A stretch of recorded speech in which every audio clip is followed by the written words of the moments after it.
Hi, I'm Dr. Carolyn Davidson with Elliot Cardiovascular Consultants in Manchester, New Hampshire. We're going to continue with our Mediterranean diet journey as I make a bean and garlic soup. It's very easy, it's delicious, it's filled with fiber and plant-based protein, and I really think you're going to enjoy it. First thing I did was put 4 cups of low salt chicken stock in a pot. You could use any kind of stock or any kind of broth that you want. I'm using chicken stock, but sometimes when you use the low salt version, you don't feel like it has a lot of flavor. So one of the things I'm going to show you today is sort of how to jazz up the flavor in low salt broth.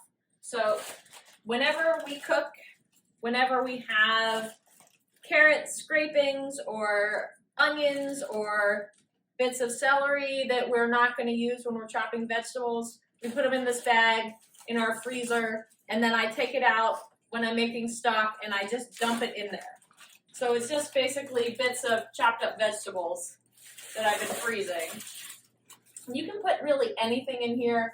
We do shallots, mushrooms, if we're having fennel, sometimes the fennel can be kind of overpowering, but depending on kind of what you like in your vegetable profile. So I just cook this for a little bit while I'm preparing the other ingredients. And it probably cooks for about 15 minutes while I'm going to chop a large onion, 6 cloves of garlic, 1 shallot, and I'm going to drain and rinse 2 cans of white beans. You can use whatever white beans you want.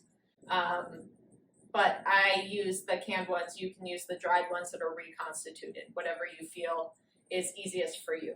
And I'm going to put my bag back in the freezer so I can use it later. All right, so I took the paper and the ends off of the peel, which is like paper, off of the garlic. I have actually 7 cloves because I had 5 big cloves and 2 little cloves. And to show you how flexible this is, I have actually a pretty small onion. Usually I use a pretty big onion, but I have a pretty small onion, but I usually use a very small piece of shallot, and I have a big shallot. So this is all very flexible. You could use leeks instead of onion if you have that instead, or you could just do, more shallot, less onion. I really like the flavor of garlic, but sort of any combination of this is fine. So I cut the very end off the shallot and the onion. The other parts of the onion I'm actually going to put in my veggie drawer, in my veggie bag that I already emptied. And then I'm just going to sort of roughly chop these. There's nothing magical. It doesn't have to be perfect because we're actually going to end up pureeing all of this. So it doesn't have to be beautiful, just kind of good sized chunks. So I did the shallot. Now I'm just chopping the onion, and the end I'm gonna put in here. And then again,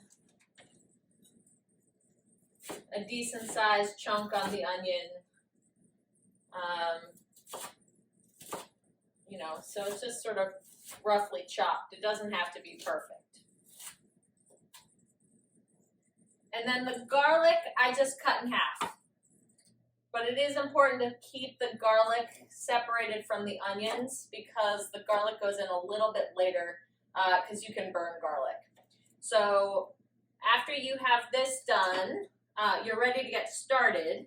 I have also drained and rinsed my cannellini beans. My stock has been cooking for about 15-20 minutes, so I'm going to drain that just to get all the vegetable pulp out of it that I had put in there, and the stock's going to be really flavorful. All right, so I drained my stock, which has a nice and beautiful dark color, much prettier than the just sort of light yellow from the stock originally, but now it has more color from those vegetables, so really is much better. I'm going to turn the oven back, or the stove back on to medium-high heat, and I'm going to put a good drizzle of olive oil in this pot. And then I'm going to saute these onions and shallot, but not the garlic. So I'm just going to Put those in there.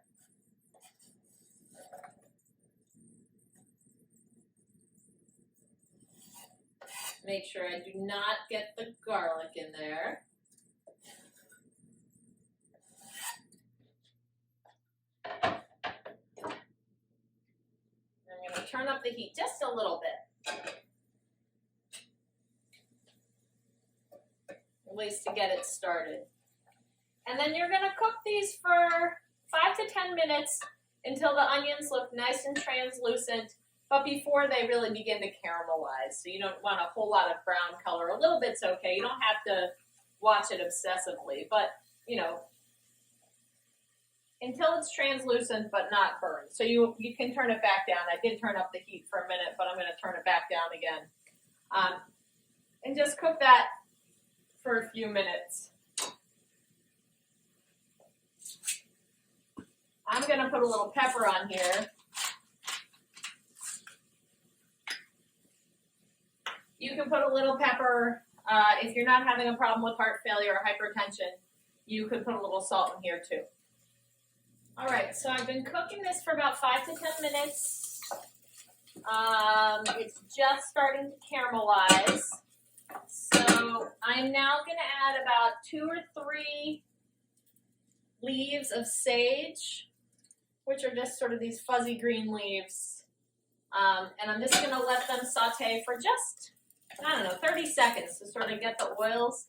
Makes it a little more flavorful if you cook it with the heat before you add any liquid. So I'm going to cook that for about 30 seconds. And then I will add the half chopped up big chunks of garlic.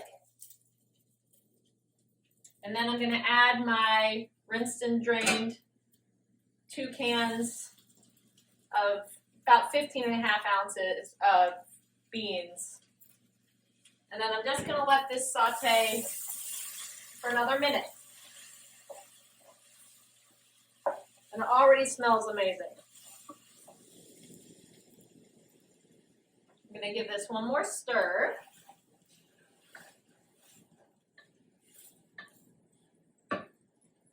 And then I'm going to add about a half cup of white wine.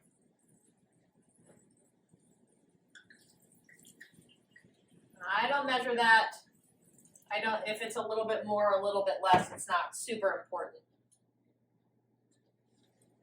And I'm going to sort of scrape up the bits at the bottom of the pan.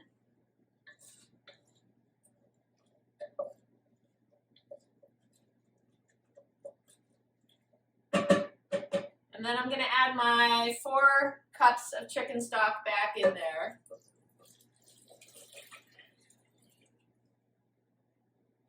And now it's all covered.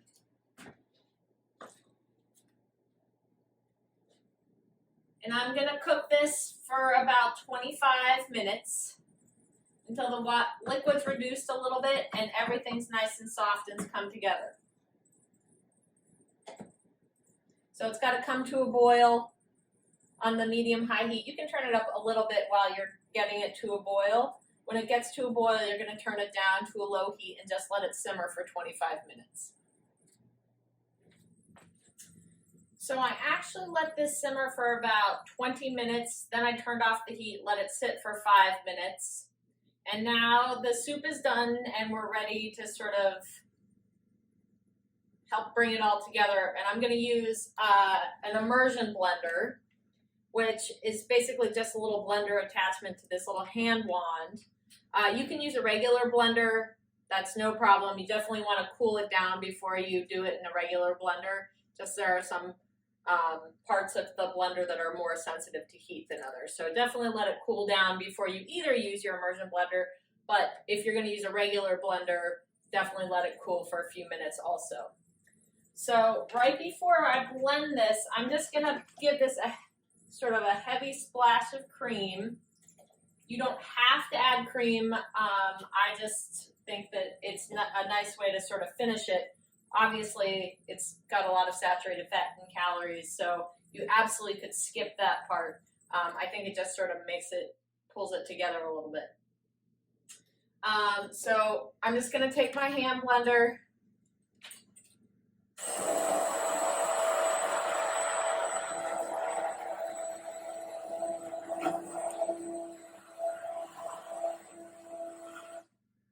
And sometimes the little bits of the beans get caught on the blender, so make sure it's all shaken off.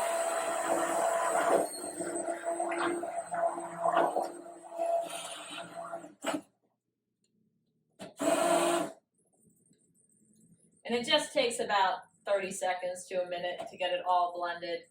And I'll show you what the consistency is. With a ladle, it's liquidy, but it's creamy. The beans and the garlic and the onions have sort of given it a nice thickness to it, and mine is actually a little too thick, so I'm gonna blend it a little bit better. Give it another 10-15 seconds.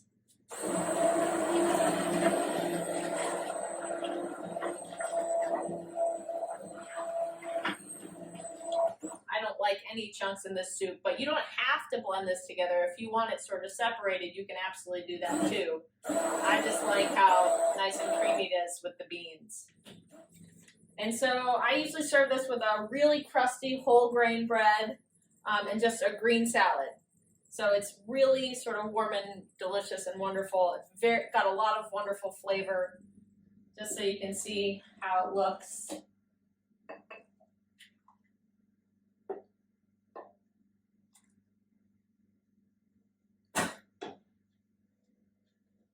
And it's just sort of off-white, but it's really delicious. So I hope you enjoy.